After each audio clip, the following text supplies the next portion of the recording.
Ok, jóvenes. Bueno, vamos a empezar a revisar los retos, ¿sale? Y ya después vemos lo del tema del mol que les decía. Entonces, esas dos clases vamos a tener hoy. Van a empezar con este reto que es para ustedes. Ya les digo porque dice estudiantes. Entonces, bueno, le damos clic. Si gustan, lo pueden ver desde aquí o lo descargan y le damos acá como presentación de PowerPoint para que les descargue todo el contenido que tiene. Bueno, nos dice, ¿cuál es mi peso molecular?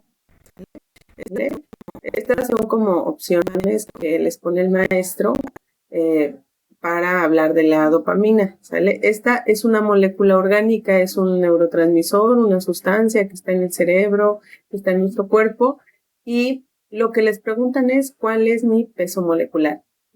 Ustedes ya saben cómo calcular peso molecular o masa molecular, ¿no? Hay que determinar los átomos presentes, hay que determinar cuántos átomos hay de cada uno y luego multiplicarlo por las masas individuales, finalmente hacer una suma.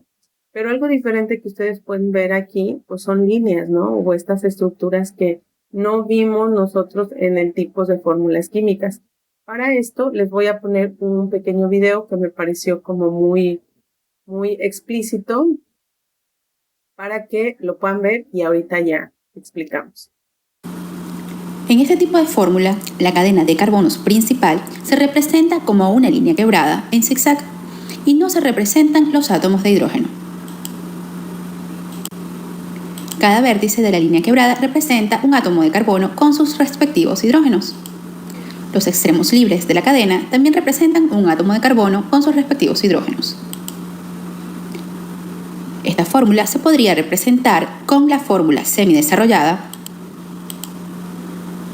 CH3, CH2, CH2, CH2, CH3, donde los extremos representan los CH3 y los vértices los CH2.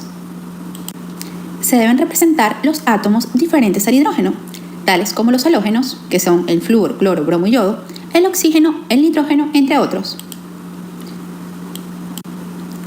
Si se requiere diferenciar los átomos que no estén en el plano, se pueden representar sus enlaces con barras o líneas gruesas. Veamos un ejemplo. La fórmula molecular C2H6O corresponde a dos compuestos diferentes, al alcohol etílico y al éter dimetílico. Cada uno de ellos tiene una estructura diferente. Para establecer su fórmula esqueletal podemos partir de su fórmula semidesarrollada. En ella solo debemos eliminar los átomos de carbono con sus respectivos hidrógenos, quedando representados por los vértices y los extremos de las líneas. Cuando tenemos grupos funcionales conformados por dos átomos, como es el caso del alcohol etílico, que su grupo funcional es OH, también lo podemos representar eliminando el enlace que existe entre los átomos del grupo funcional, es decir, en este caso, entre el oxígeno y el hidrógeno. Y de esta manera condensaremos el grupo funcional. Quedaría representado de la siguiente forma. En el caso de los compuestos cíclicos, estos se representan como un polígono, y a cada vértice corresponde un átomo de carbono con sus respectivos átomos de hidrógeno. Por ejemplo, un ciclo de 3 carbonos se representa con un triángulo. Un ciclo de 5 carbonos se representa con un pentágono. Un ciclo de 6 carbonos se representa con un hexágono. A medida que aumenta la cantidad de carbonos de un ciclo, su estructura se va haciendo más compleja. Por ejemplo, en el ciclo heptano tenemos un polígono de 7 lados. Cuando tenemos un ciclo de 10 carbonos, lo podremos observar como si fueran 2 ciclos. Y una forma aún más compleja es la del ciclo tetradecano. Hemos llegado al fin de la lección. Te invito a la lección de ejercicios de este tema. Hasta una próxima lección en tuprofesorvirtual.com. Ok, jóvenes, entonces, ¿qué es lo que es una forma lineal o también se llama esquelética? Bueno, pues en química nos representa moléculas orgánicas. ¿Qué es una molécula orgánica? Va a ser una sustancia o un compuesto que tiene carbonos en su estructura. La mayor parte o la base de esa molécula son carbonos, ¿sale? De hecho, ustedes saben que la materia orgánica, nosotros, por ejemplo, estamos hechos de carbono, ¿no? Somos esa sustancia, se llama orgánica porque somos parte de los seres vivos, porque volvemos al suelo, ¿no? Porque nos podemos desintegrar. Es decir, no somos inorgánicos. Una cosa es orgánicos, otra es inorgánicos.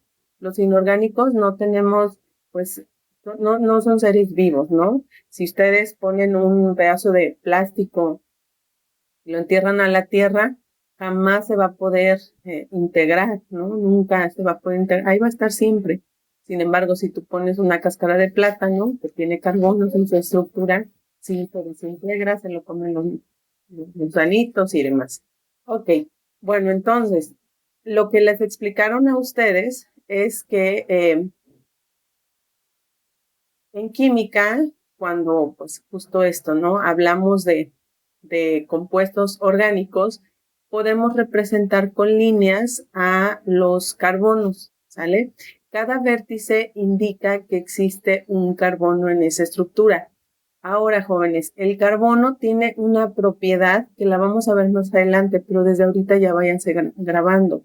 El carbono puede enlazarse 4 veces, ¿sí? Es una molécula muy rica en enlaces, por eso es la base de la química orgánica. Entonces, se va a poder enlazar 4 veces. De hecho, va a poder tener enlaces dobles, ¿sí? Entonces, si un carbono tiene enlaces dobles, pues solamente va a tener 2 enlaces dobles. El carbono puede tener enlaces sencillos. ¿Qué es un enlace?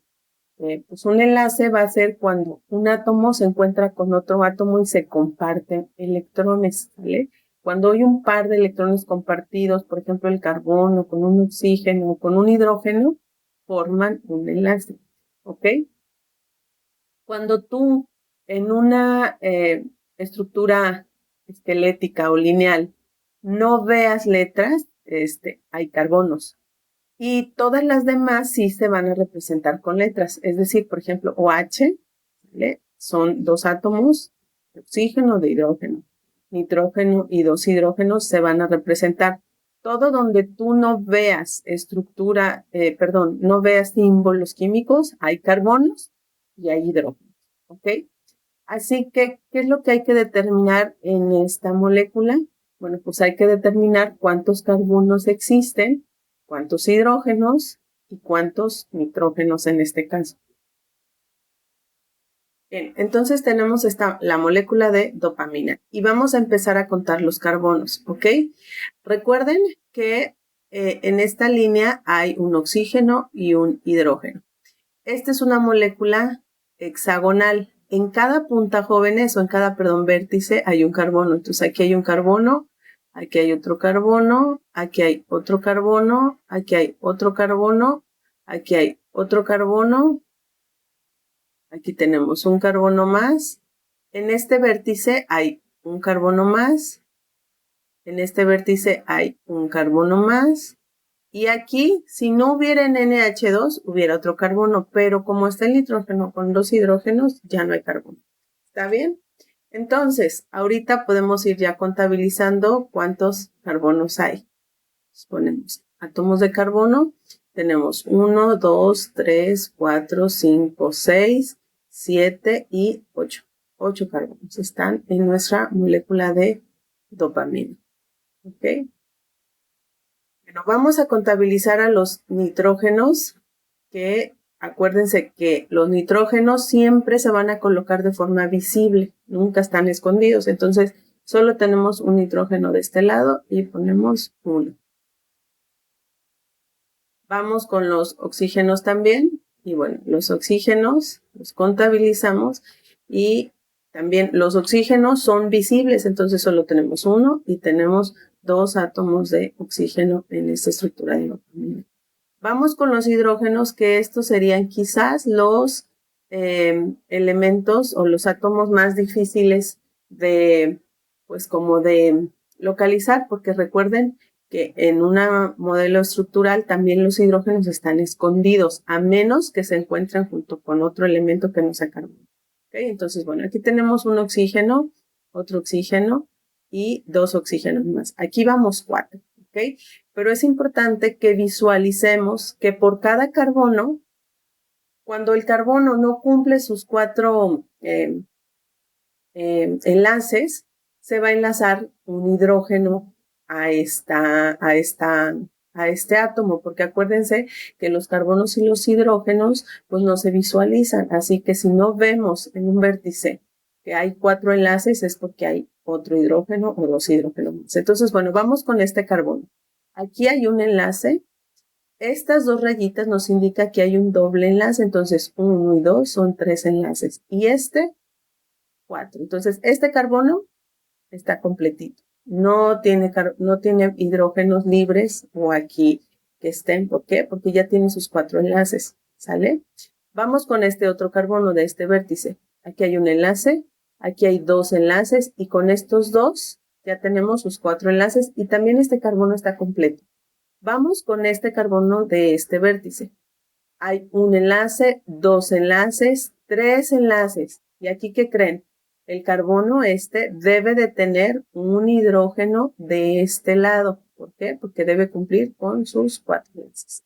¿Vale? Entonces aquí sí hay un hidrógeno. Y nos vamos de este lado.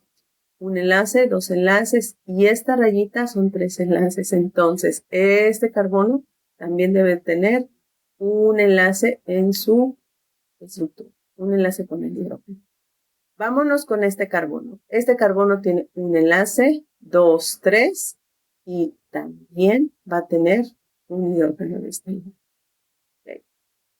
Vámonos con este carbono. Tiene 1, 2, 3 y ya son 4. Entonces este carbono está completo.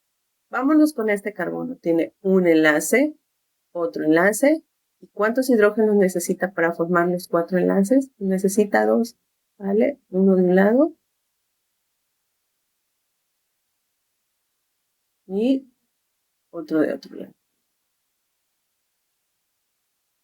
Y vamos con este otro carbono, que de igual forma luego lo ven, 1, 2. ¿Y cuántos hidrógenos va a tener? Pues 2 hidrógenos también.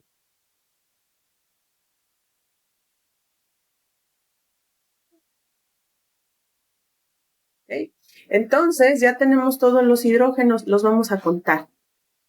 1, 2, 3, 4, 5, 6, 7, 8, 9, 10 y 11. 11 hidrógenos tenemos en esta estructura de dopamina. ¿Qué hay que hacer? Ustedes ya saben lo que sigue, ¿vale? Entonces, por favor, obtengan la masa atómica o el peso molecular, perdón, la masa molecular o el peso molecular de la dopamina y lo mandan, por favor, al profesor, al correo, para que cumplan el reto y pues puedan obtener un premio.